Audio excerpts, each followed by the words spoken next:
यस्य प्रसादात् भगवत्प्रसादो यस्य प्रसादान्नगति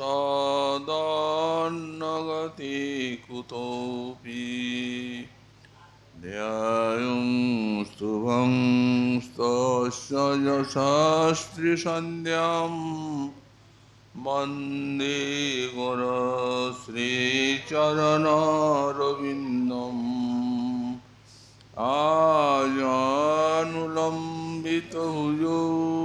कनकावदातौ सङ्कीर्तनैकपितरौ कमलायताक्षौ विश्वाम्भरौ द्विजवरौ युगधर्मपालौ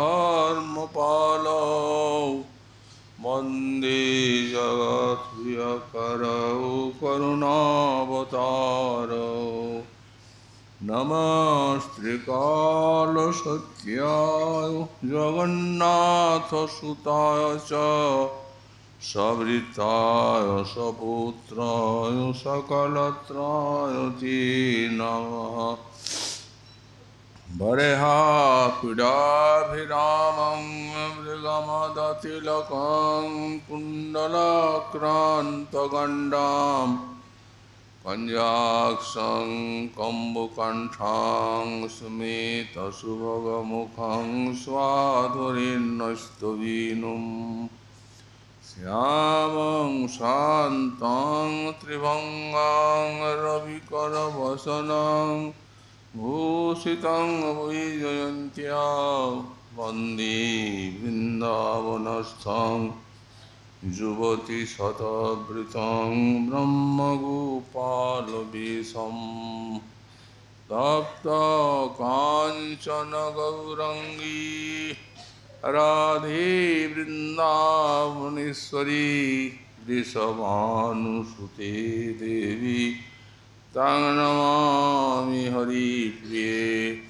मूकां करोति वाचालं पङ्गुं लङ्घयति गिरिं यत्कृपातमं वन्दे परमानन्दमाधवं वंशाकल्पतरुभ्यश्च कृपासिन्धुभ्य एव च पतितानां पावनेभ्यो वैष्णवेभ्यो नमो नमः हरिभक्तिपराजय च हरिनामपरायणा दुर्वृत्ता वा सुवृत्ता वा तेषां नित्यं नमो नमः नमो धर्माय महते नमो कृष्णाय वेदसे ब्राह्मणे नमस्कृत्य धर्मान् मोक्षे सनातनान्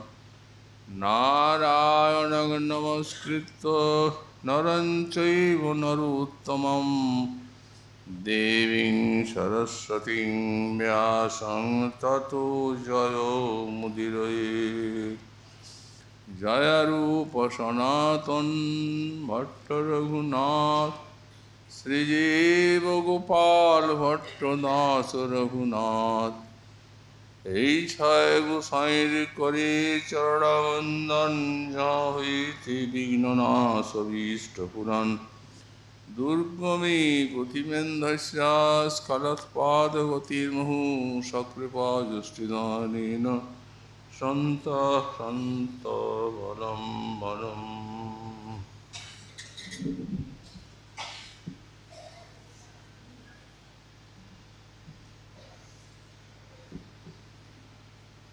मिथो भंगी कोटि प्रभादनुरागामृतरसो तरंगाद्भ्रुभंगकुवितो बहिरभ्यन्तरमहो मदाघूर्णन्नेत्रं रसयति विचित्रं रतिकलाविलासम् तत्कुञ्जे जयति नवकिशोरमिथुनम्।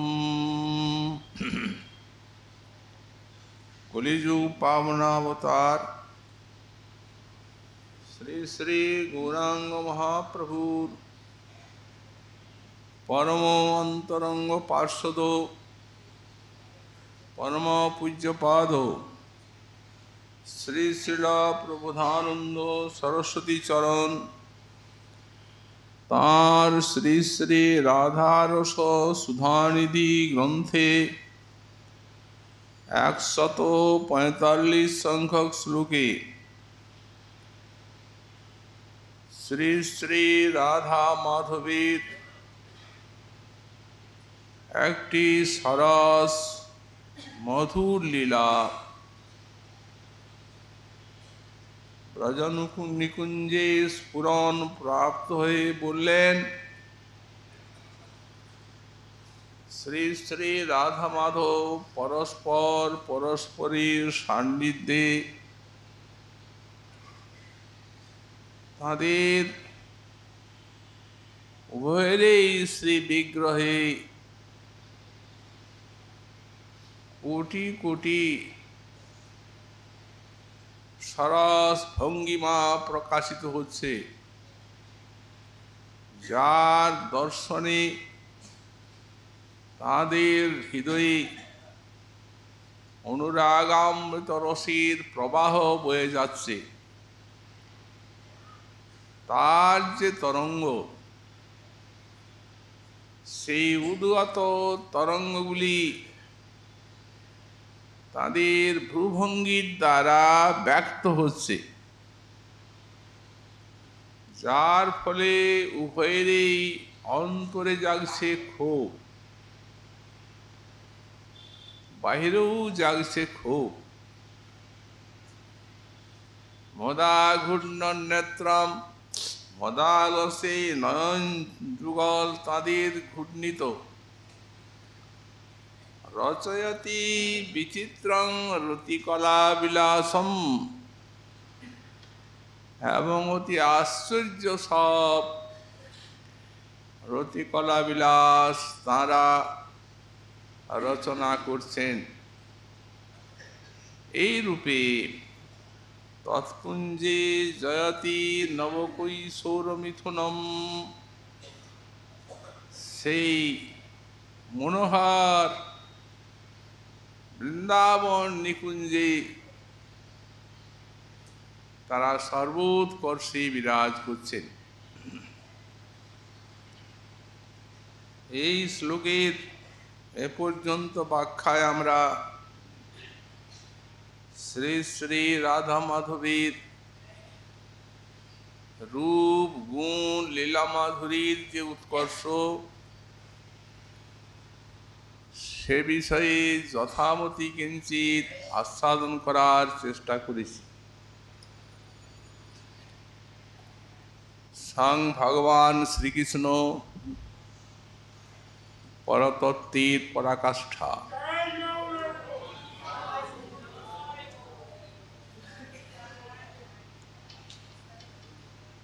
শ্রীমদ্ ভাগবতাদি সব শাস্ত্রের তাই সুনির্ণয়।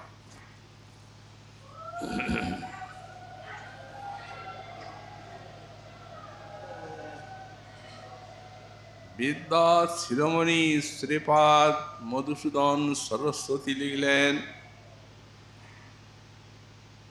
বংশী বিভূষিত করাত নবনিরোধাভাত পীতাম্বরাত পক্কবিম্ব ফলাধরুষ্ঠাত পূর্ণেন্দু সুন্দর মুখাত দরবিন্দ নেত্রাত কৃষ্ণাৎ পরং কিমপি তত্ত্বমহং ন জানে। এই যে তাঁর স্বাধীনোক্তি, এ তো জানা যায় কৃষ্ণ পরতত্ত্বের চরম সীমা। উনি বলছেন বংশী বিভূষিত করাত, যার হস্তে মোহন বংশী শোভা পাচ্ছে। নবনিরোধাভাত, যিনি নবনিরোধীর মতো যাঁর কান্তি। পীতাম্বরাত, পীত বর্ণের যার বসন পরিধানে। পক্ক পক্কবিম্বা ফলাধরুষ্ঠাৎ, পক্কবিম্বে বিম্ব ফলের মতো যার অধর এবং ওষ্ঠ।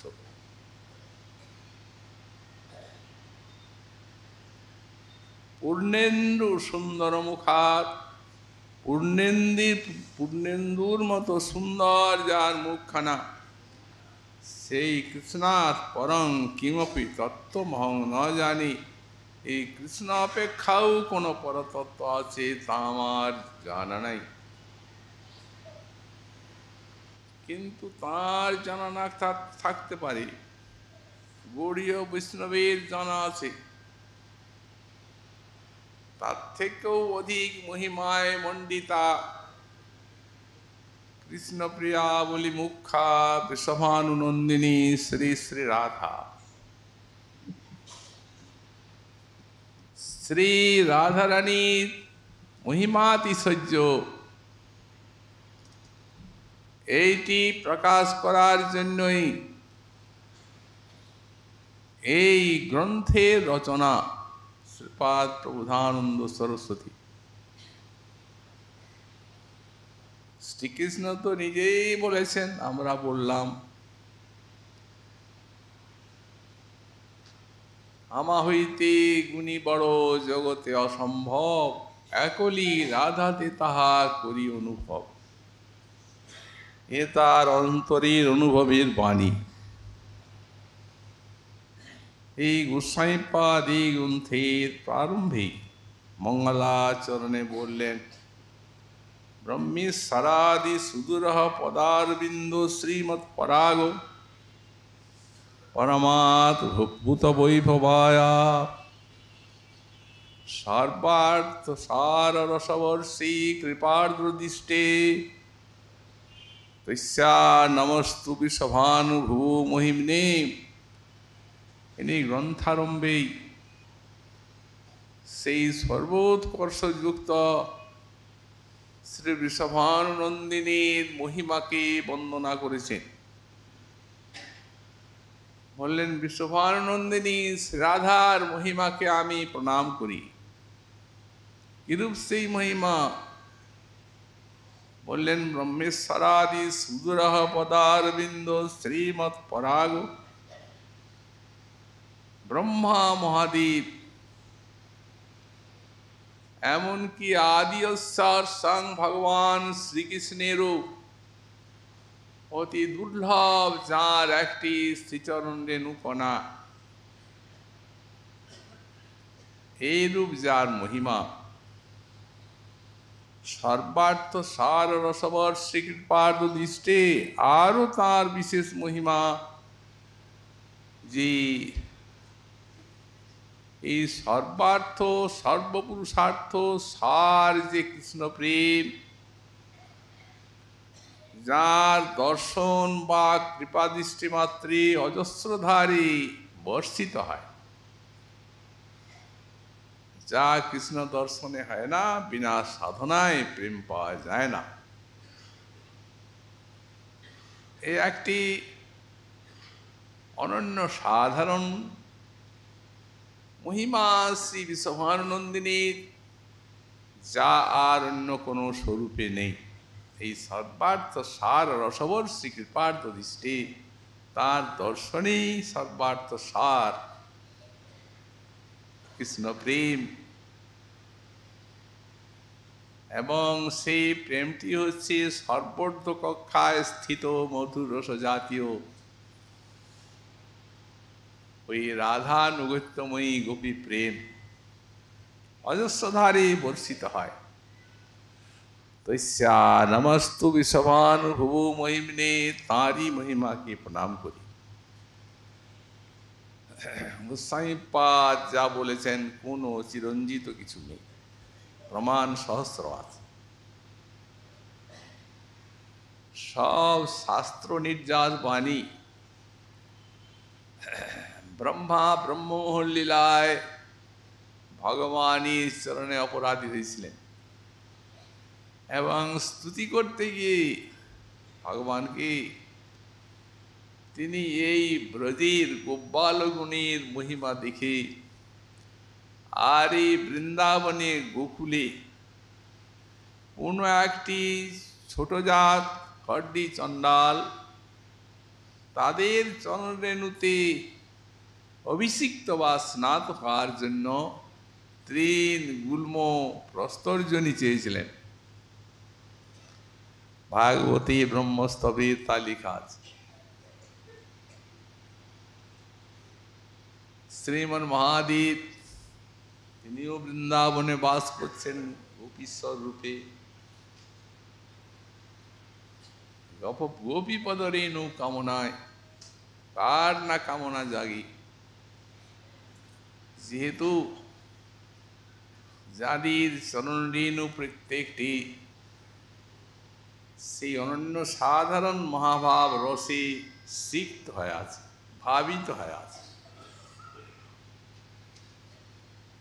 কিন্তু লাভ তো হলোই না, বরং নামটি হয়ে গেল গোপীশ্বর।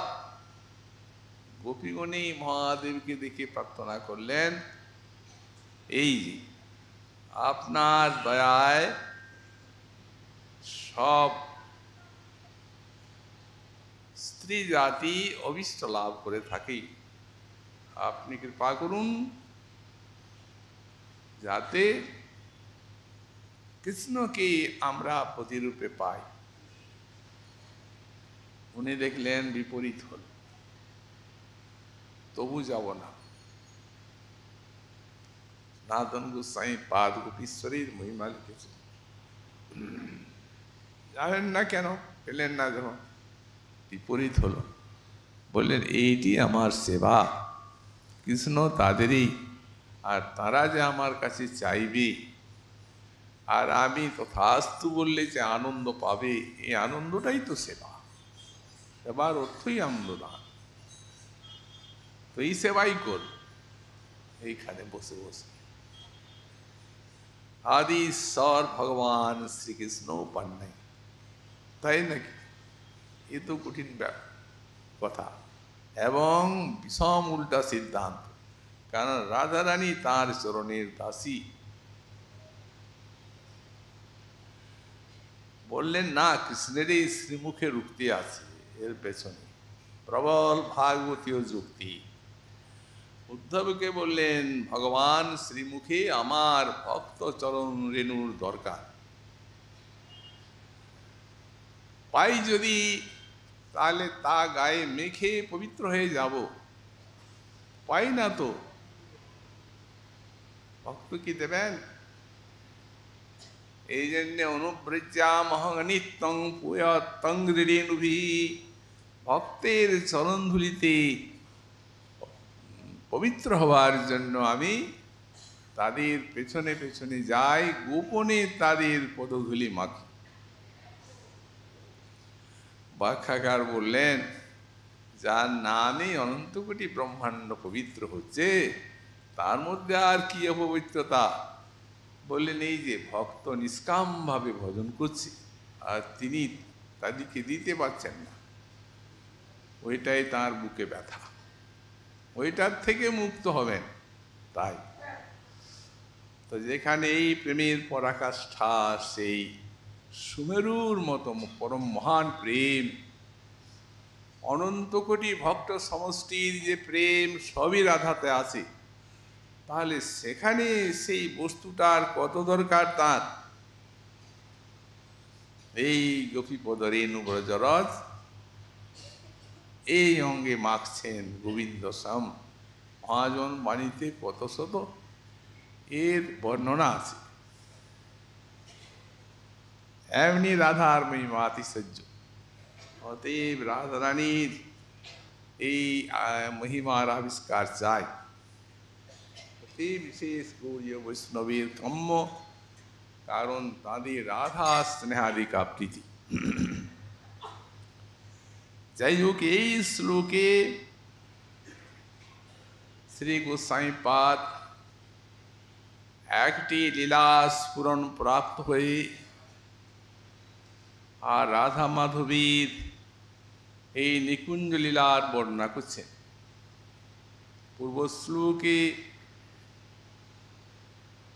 সেই লীলা স্ফূর্তির বিরামে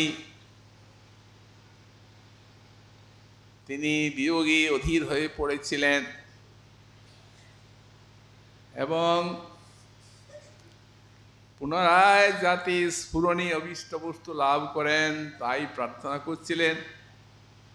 সহসা তার সম্মুখে লীলা স্ফুরণ এলো। দেখছেন রাধারানীর নিকটে তিনি অবস্থান করছেন সেবাতে,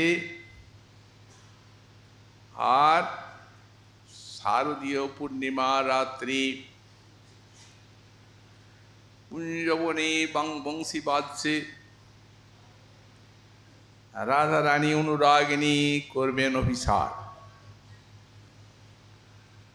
মহাজন বলছেন, কি কহব রাই ক হরি অনুরাগ।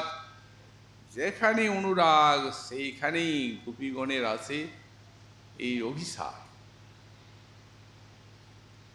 অভিসার মানে হচ্ছে কৃষ্ণের দিকে ছুটে যাওয়া, কেবল অন্যের ছুটার মতো নয়। এই ছুটা গোপীগণের অভিসার, এই বিশাল শক্তিময় অনুরাগময় এবং প্রাণের দৌড়, প্রাণের দৌড় যাকে লাভ করার জন্য তার দিকে যে অভিসার মানে গমন, সেটি কত প্রবল শক্তিময় এবং অনুরাগময়। রাধারানী যাবেন, কিন্তু এই যে দিবালোকের মতো এই জ্যোৎস্নালোক, এই জ্যোৎস্নালোক রজনীতে কি করে যাবেন? মহাজন বলছেন, কি কহব রাই ক হরি অনুরাগ। নিরবধি মানস মনোভব যাক। তার নিশিদিন অন্তরে মনোভব জাগছে। এই মনোভাবটা কি? মনোভাব শব্দের অর্থ হচ্ছে কাম, কিন্তু গোপীর হৃদয়ে তো কাম নেই। এদের হৃদয়ে আছে প্রেমের পরাকাষ্ঠা মহাভাব। তাহলে তাদের হৃদয়ে সেই মহাভাবের উত্তেজনাই বা আবেগেই জাগে। শ্রীরূপ গোস্বামী পাদ বললেন, মহাভাব যাদের অন্তরে থাকে সেই গোপীগণের মনটিকে ওই মহাভাবময় করে তোলে। এটি হচ্ছে মহাভাবের শক্তি। এই জন্য গোপীগণের মন মহাভাবময়। মনোভব মানে ওটি হচ্ছে মহাভাবের বেগ। মহাভাবের কার্য হচ্ছে কৃষ্ণকে সুখদান করা। মহাভাবতী গোপিকাগণের হৃদয়ে এই আত্মেন্দ্রিয় সুখবাসনারূপ যে সকল সূক্ষ্ম সূক্ষ্ম অন্ধকার তাদের হৃদয় গুহায় থাকে, এই মহাভাব সপ্রকাশ সূর্যের মতো হৃদয় গুহান্তর্গত সেই সকল আত্মসুখ বাসনারূপ অন্ধকারকে দূরীভূত করে আর গোপীর হৃদয়কে কৃষ্ণসুখ ভাবনাময় করে তুলছে। কৃষ্ণসুখ ছাড়া এদের আর অন্য কোনো বিষয়ে লক্ষ্য নেই। লক্ষ্যটা সেইখানে স্থির হয়ে গেছে। অতএব সূক্ষ্ম সূক্ষ্ম মনোবৃত্তি যা জাগে সব কৃষ্ণ সুখের জন্য। এই হচ্ছে এখানে এই মনোভাবের অর্থ। তো নিরবধি মানস মনোভাব জাগ। এখন রজনীতে যেতে হবে, তাই এর নাম হচ্ছে জ্যোৎস্নাভিসারিকা। সহজে রুচির তনু সাজি কত ভাঁতি, অভিসরু শারদ পুনমি করাতি। শারদ পূর্ণিমার রাত্রি সহজে সুন্দর রুচির সেই মহাভাবময় দেহ কত প্রকারে সাজছেন, প্রিয়ের নিকটে অভিসার করবেন। ধবলব সনাতনু চন্দনপুর অরুণ অধরে ধরু বিশদ কপুর। অরুণ সারা দেহে জ্যোতির্ময় দেহ, কান্তি ধারা ফুটে ফুটে বেরোয়। ইনি ব্যাখ্যা করেছেন গাত্রে কোটি তড়িৎ ছবি, কোটি কোটি বিদ্যুতের আলোক যখন রাধার মহাভাবময় অঙ্গের থেকে ফুটে ফুটে বেরোচ্ছে, জ্যোৎস্নার আলোক কি তাকে ঢাকাইতে পারবে? তো আরো উজ্জ্বল করবে। তাই সারা শরীরে চন্দন মেখেছেন আর শ্বেত বস্ত্র পরিধান করেছেন। ধবলা বসানা তনু চন্দনপুর, অরুণে অরুণ অধরে ধরু বিশদ কপুর। আর অধরষ্ট টকটক করছে জ্যোতির্ময় মহাভাবের দেহ, লাল। এই জন্য কর্পূর নিয়ে নিয়েছেন, কর্পূর ঘষে আর লাগিয়ে নিয়েছে। কবরী উপরে করু কুন্দ বিথার, গলে বিলম্বিত মৌতিক হার।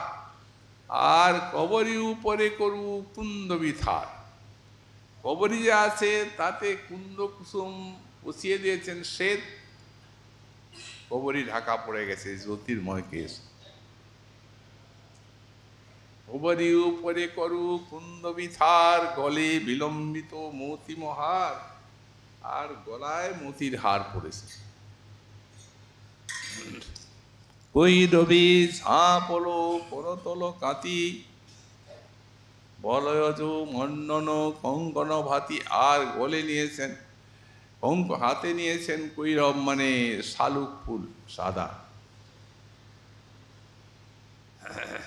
চন্দনের এই ওই কঙ্কন পরেছেন, চন্দন মাখানো।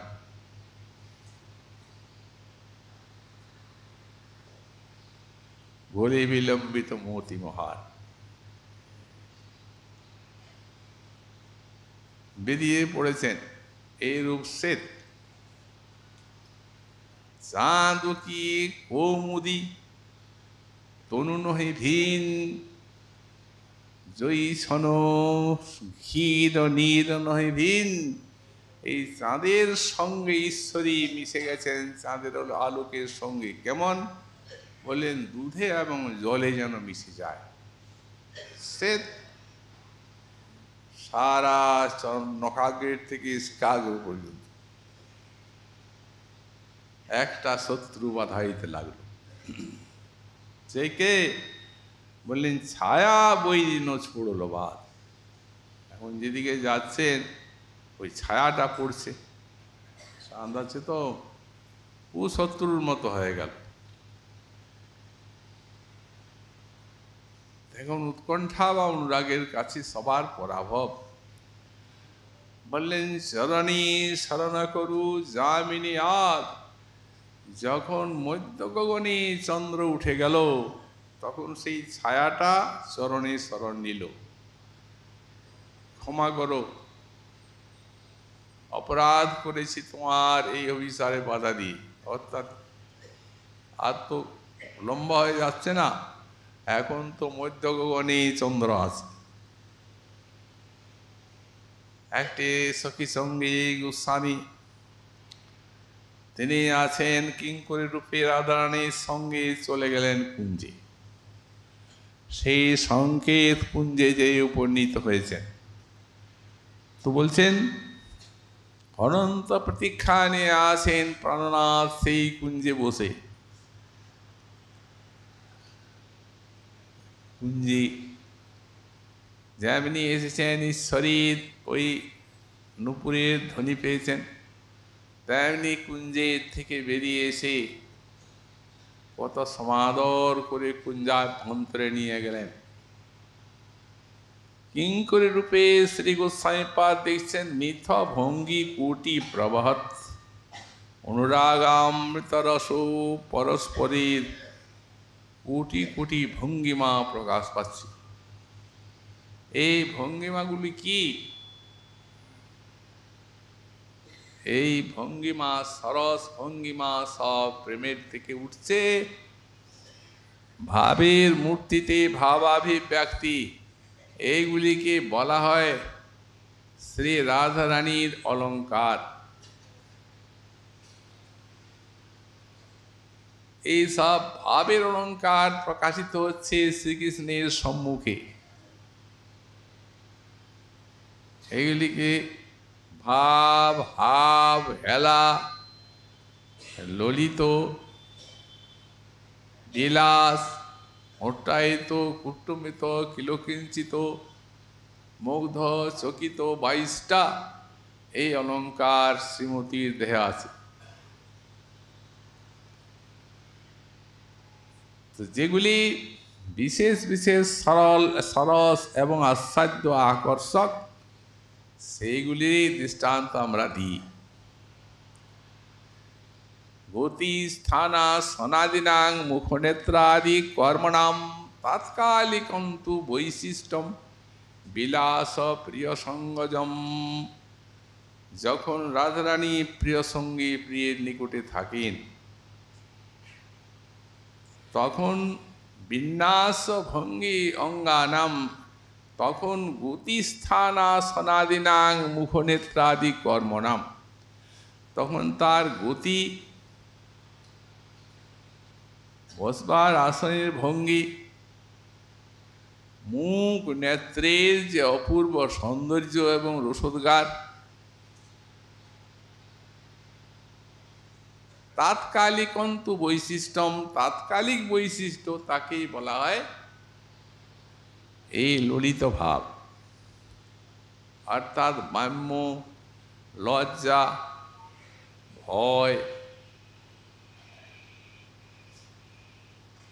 ইত্যাদি সমস্ত ভাবগুলি উঠে এত ভাব মিলি রাধায় চঞ্চল করায়। রসে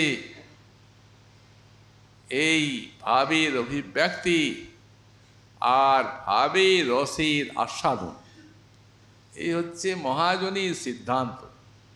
তো গোবিন্দ হচ্ছেন রসবৈষ, সাক্ষাৎ শৃঙ্গার। ওনার কি কামনা? ওনার কামনা রাধারানীর সঙ্গে এই শৃঙ্গার রসে তার সেই মাদনাক্ষ ভাবের আস্বাদন। রাত্রিদিন কুঞ্জ ক্রীড়া করে রাধা সঙ্গে, কৈশোর বয়স সফল কৈল ক্রীড়ারঙ্গে। অতএব এই সমস্ত ভাবই তার আস্বাদন। এই ভাব যুক্ত দেখি রাধাস্যময়ন, সঙ্গম হইতে কৃষ্ণ সুখ পায় কোটি গুণ। মিলনাপেক্ষাও মানে যে মিলনের আকাঙ্ক্ষায় পরস্পর বিপুল আকর্ষণে এই কুঞ্জে মিলিত হয়েছেন, বললেন সেই সঙ্গম অপেক্ষা এই যে ভাব, এই ভাব আস্বাদনে কৃষ্ণ কোটি গুণ সুখ লাভ করেন, এবং এই সুখ দান করতে মহাভাবময়ী রাধারানী ছাড়া আর কেউ পারেন না।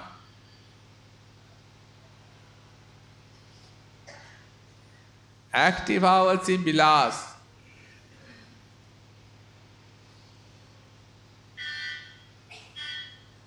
তাতে কি প্রকাশ পায়? মনোহর ভ্রুবিলাস প্রকাশ পায়।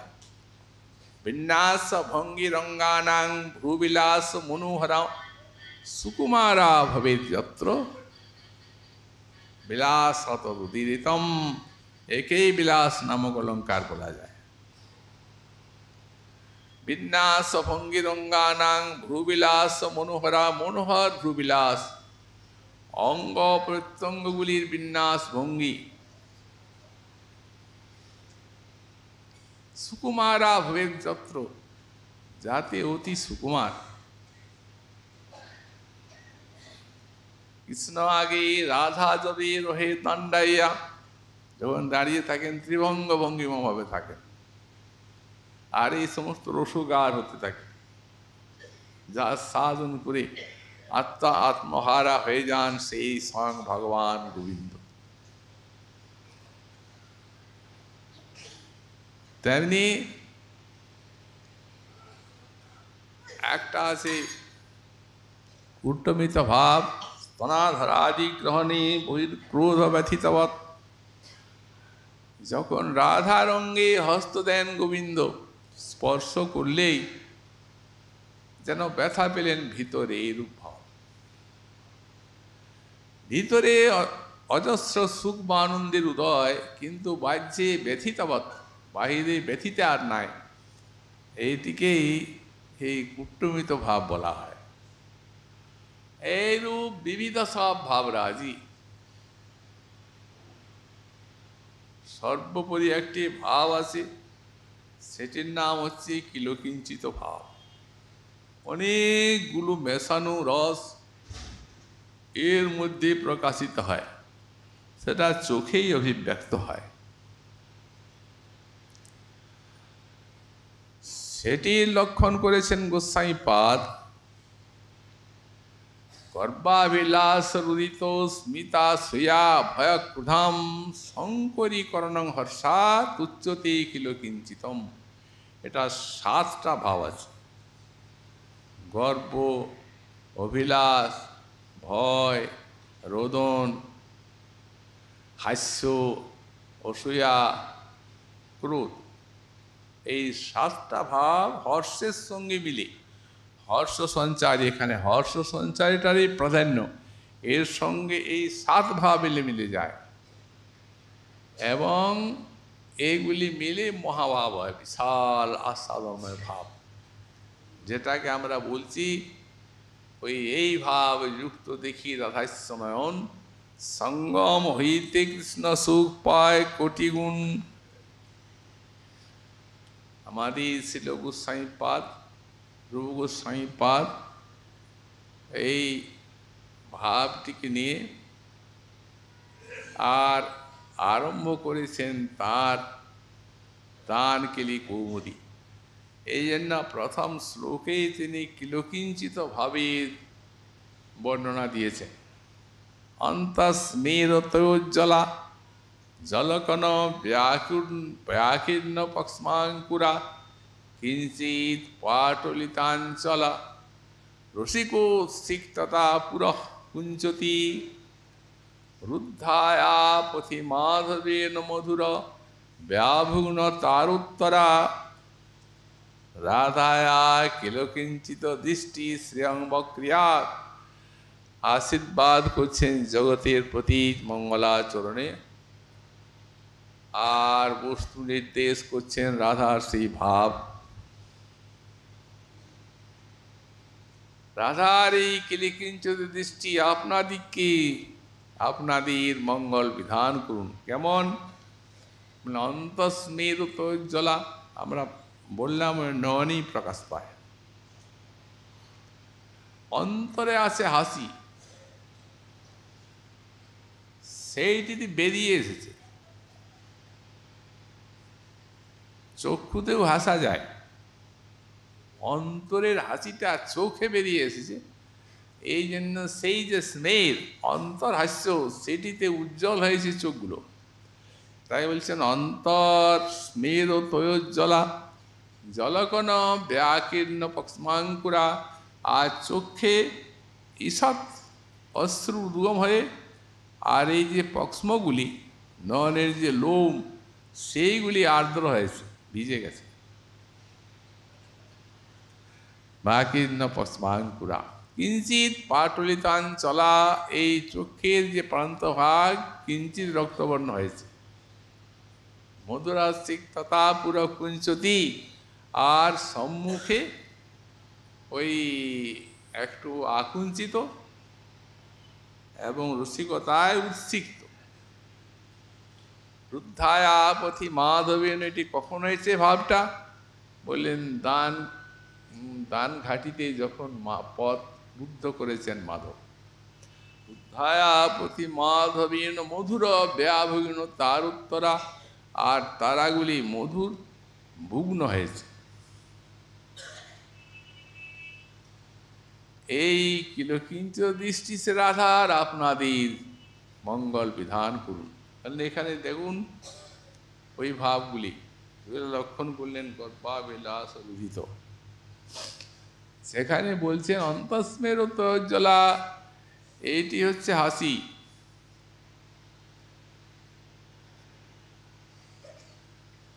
অন্তস্মের উত্তজ্জ্বলা কিঞ্চিত, তারপরে ওই যে জলকর্ণ ব্যাকুর্ণ পক্ষ্মাঙ্কুরা, এটি হচ্ছে রোদন।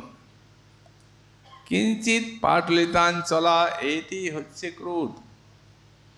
রসিকোৎসিক্ততা, এইটি হচ্ছে অভিলাষ। পুর কুঞ্চতি, এইটি হচ্ছে ভয়। তারপরে রুদ্ধায়া পথি মাধবেন মধুর ব্যাভুগ্ন তার উত্তরা, আর তারাগুলি হয়েছে ব্যাভুগ্ন মধুর। এতে তার গর্ব এবং অসূয়া এই দুইটি প্রকাশ পাচ্ছে। এই সাতটা ভাব হর্ষের সঙ্গে মিলিত হয়েছে। জৈসে দধি জৈসে ঘৃতদধি মরিচকর্পূর, মিলনে রসালা হয় অমৃত মধুর।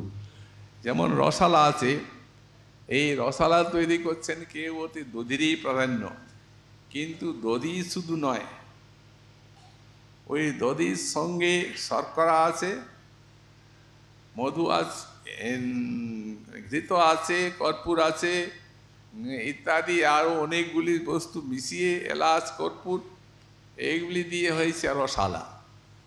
সেটি হয়েছে সব মিলনে মধুর। এই রূপ এতগুলি ভাবের মিলনে রাধার সেই দৃষ্টি এই কিলকিঞ্চিত হয়ে আর অপার আস্বাদন দান করছে ওই আনন্দময় গোবিন্দকে। এই সব পাপ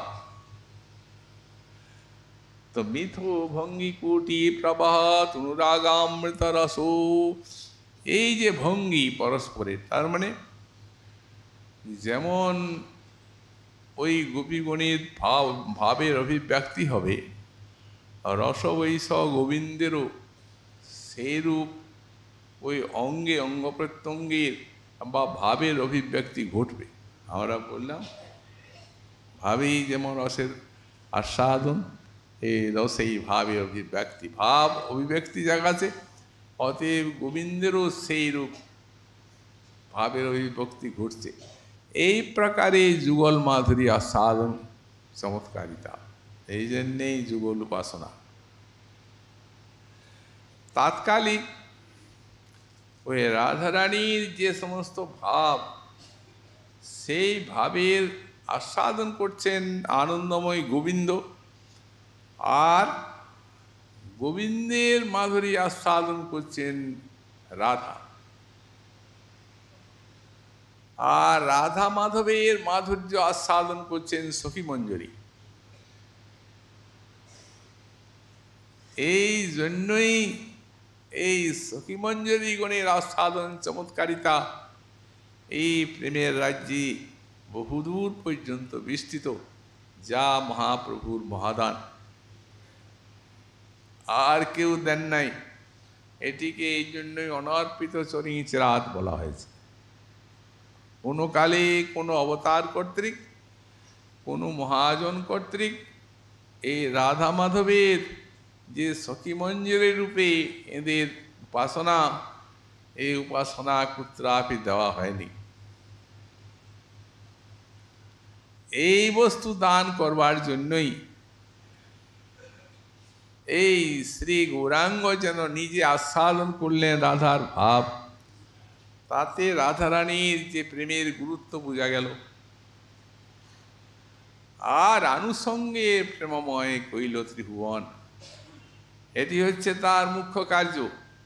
মুখ্য কার্য হয় রাধার প্রেমের রস আস্বাদন, আর আনুষঙ্গে প্রেমময় কৈল ত্রিভুবন, আর আনুষঙ্গিকভাবে সারা বিশ্বকে প্রেম দিলেন।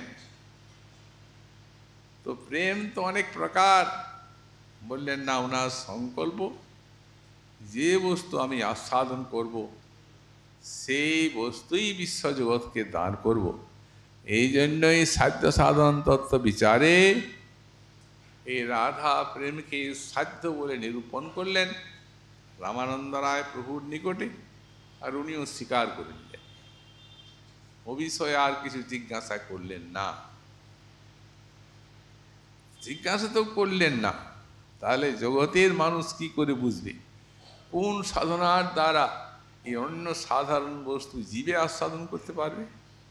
ক্ষুদ্র কীট জীব, কতটুকু তার আধার, আবার মায়া পীড়িত, আবার কলিবিহত, পাপ তাপ অপরাধীতে পঙ্কিল হৃদয়, আর এত সুনির্মল ভাব, ও কি করে এই সকল জীবের হৃদয়ে আসবে?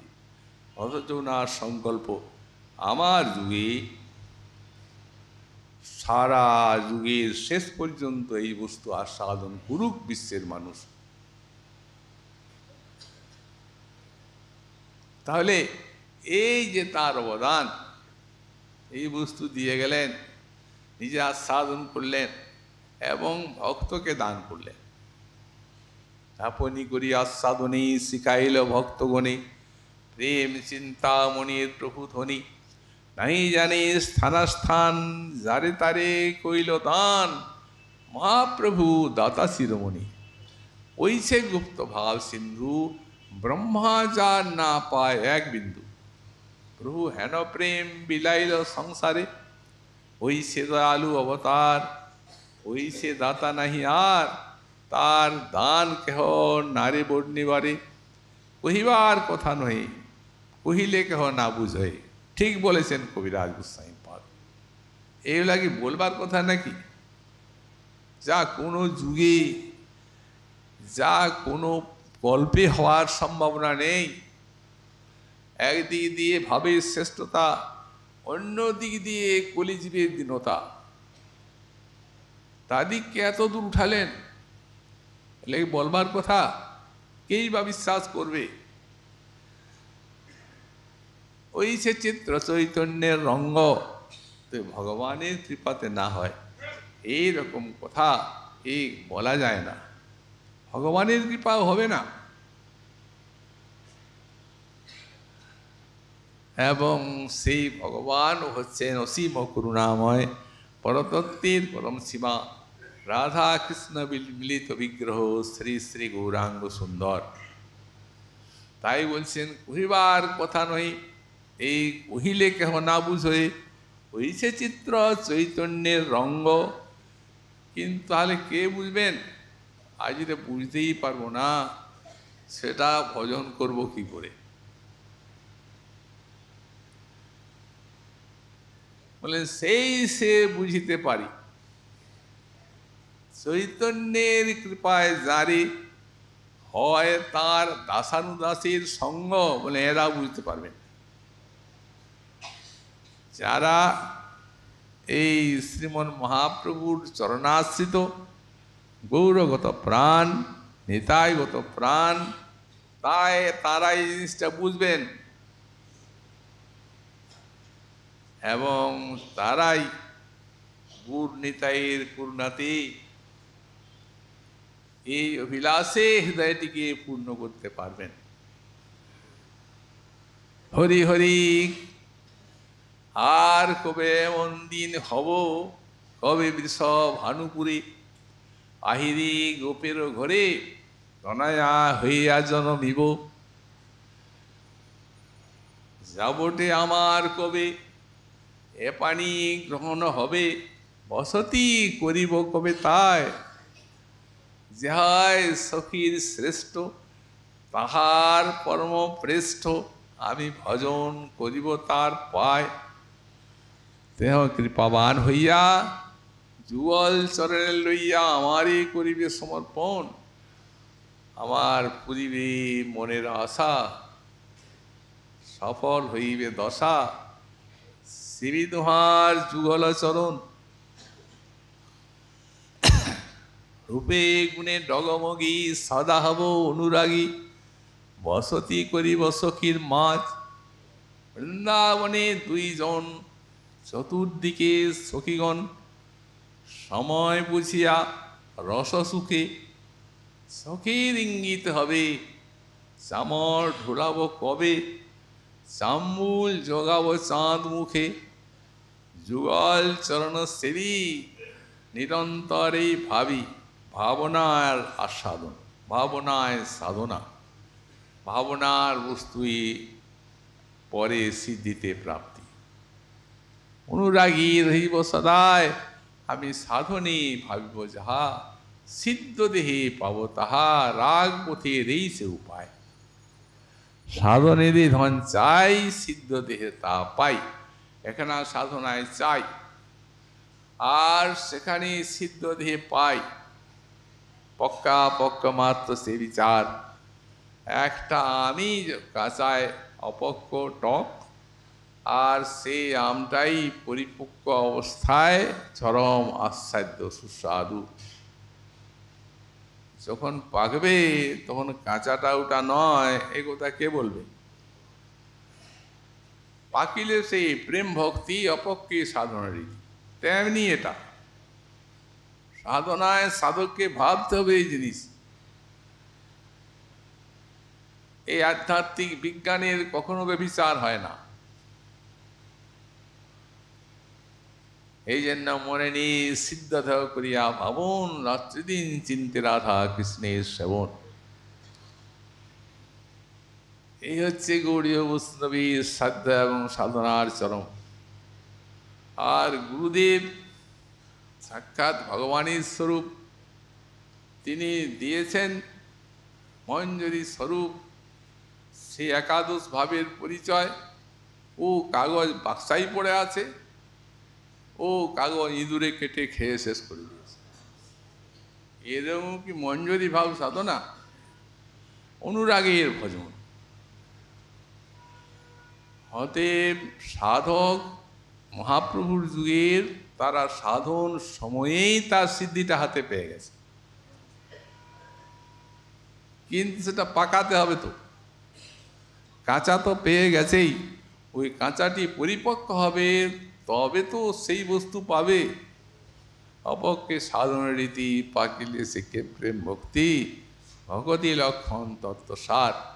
এই হচ্ছে মহাজনীর তত্ত্বসার বাণী, সারাত সার গৌড়ীয় বৈষ্ণবের পক্ষে।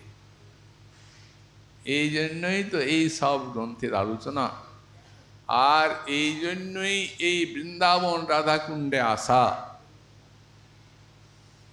রাধার মহিমা প্রেম রস সীমা জগতে জানা তোকে, যদি গৌর না হতো চিমেনে হইত কেমনে ধরিতাম দে। এই বস্তু জানবার জন্যই আসা, যাতে এই বস্তু আমরা জানতে পারি, বুঝতে পারি এবং সাধন ক্ষেত্রে ফলিত করতে পারি। যেহেতু এগুলি কেবল যে কথা শোনা, শুনলাম এক কানে বের করে দিলাম, এই বস্তু এই সব কথা নয়। এই ভজন সাধন অন্তর স্পর্শ করবে, হৃদয়ে যে আলোড়ন জাগাবে। আর ভগবানের কথা, রাধারানীর কথার এমন শক্তি আছে, হৃদয়টিকে নির্মল করে আর এই ভাব সাধনার যোগ্যও করবে। সাধককে তো কিছু করতে হচ্ছে না। শ্রবণ কীর্তন অর্চন বন্ধন, এই তো ভজনের অঙ্গ। তবে হ্যাঁ, লোভ চাই।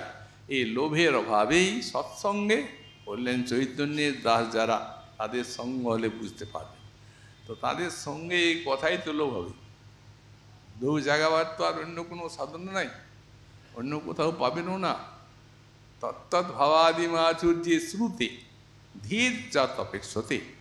এই সমস্ত ভাব মাধুরী শুনে যখন আমাদের বুদ্ধিটা, আহা আমার কবে এই ভাব হবে, ওইটাই তো লোভ। আর সেই লোভটাই সাধনা অধিকার এনে দিবে। এই লোভী ব্রজবাসীর ভাবে হয় অনুগতি, এবং তারপরেই সাধনা। তবে সিদ্ধিতে সাধ্য বস্তু সেই পায়, এই বস্তু পাইতে আর নাহি গো পায়। যাই হোক, এই শ্লোকের অপরাংশের ব্যাখ্যা শ্রীমন মহাপ্রভুর কৃপা হলে আগামীকাল আবার আমরা সাধন করব।